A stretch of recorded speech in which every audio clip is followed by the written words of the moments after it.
Hello everyone नमस्कार मो ममता स्वागत करुछि आपण मानक मो चैनल ओडिया घर चलणी को। आज मु आपण मानक सहित चिकन बिरयानी रो रेसिपीटी शेयर करी। आशा समस्त को ही भल लागिबो। एई बिरयानी रो रेसिपीटी निश्चित भाव में थरे आपण माने घरे ट्राए करंतु आउ केमिति कोन लागिला निहाती भाबे कमेंट रे जणीबे। बिरयानी तो बहुत ही प्रकार आपण माने जानिथिबे आ बनौथिबे मध्य थरे मु बनेला भली निश्चित भाव में घरे ट्राए करेंगे।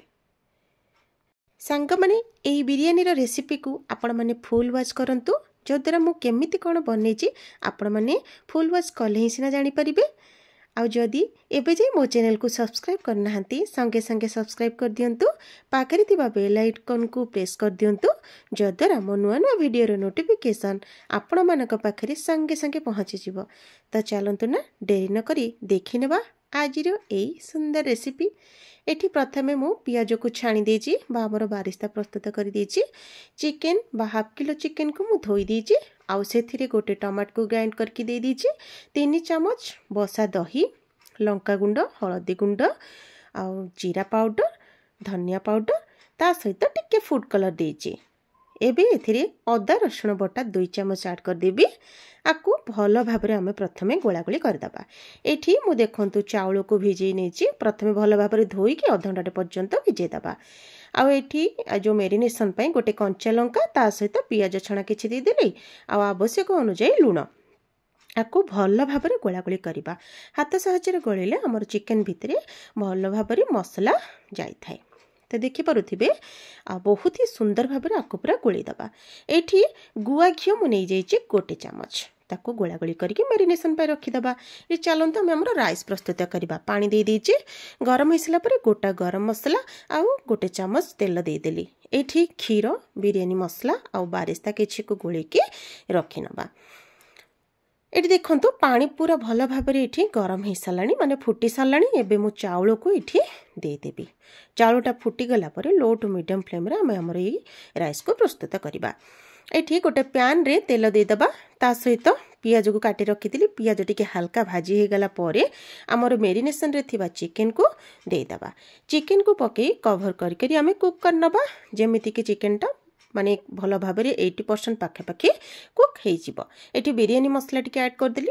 देखि पारुथिबे बहुत ही बढ़िया भाव में एठी मोर चिकन पूरा कुक हो साराणी। कवर कर दबा आ टिके समय पर्यंत। एबे चलंतु हम हमर देखि दबा एठी हमर भात हलाणी कि नै।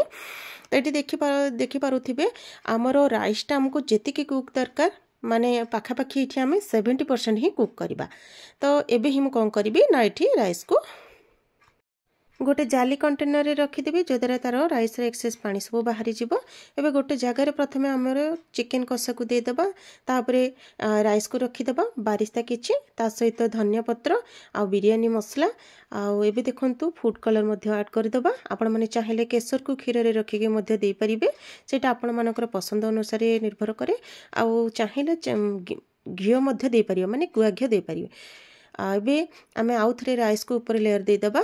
एबे हमरो देखंतु म जो खीर पियाज छणा आउ बिरयानी मसला को रखिथिले ताको एमिति करके दे देबी जो द्वारा कि हमरो बिरयानी बहुत ही टेस्टी लागिवो। एबे एथिरे चलंतु धनिया पत्र किछि दे दबा। आपण मानक पाखरे जदि पुदीना पत्र अछि ताहले पुदीना पत्र को मध्य दे परिबे। आउ एठी फूड कलर किछि दे देबी। एठरे फूड कलर ऑप्शनल अछि आपण मानक पसंद अनुसार दे परिबे।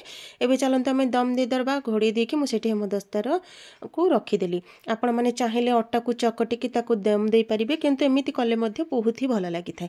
एबे देखि पारुथिबे राइस टी हमर परफेक्टली पूरा हे जाईची माने बिरयानीटा हमर पूरा बहुत ही सुंदर देखा जाउची। आउ एमिति करबा द्वारा हमर राइस टा पूरा झुरा झुरा हे थाए बिरयानीटा टेस्टी मध्य लागि थाए। तो मुझे एमिति घरे यही भली भाव में सब बेले करे।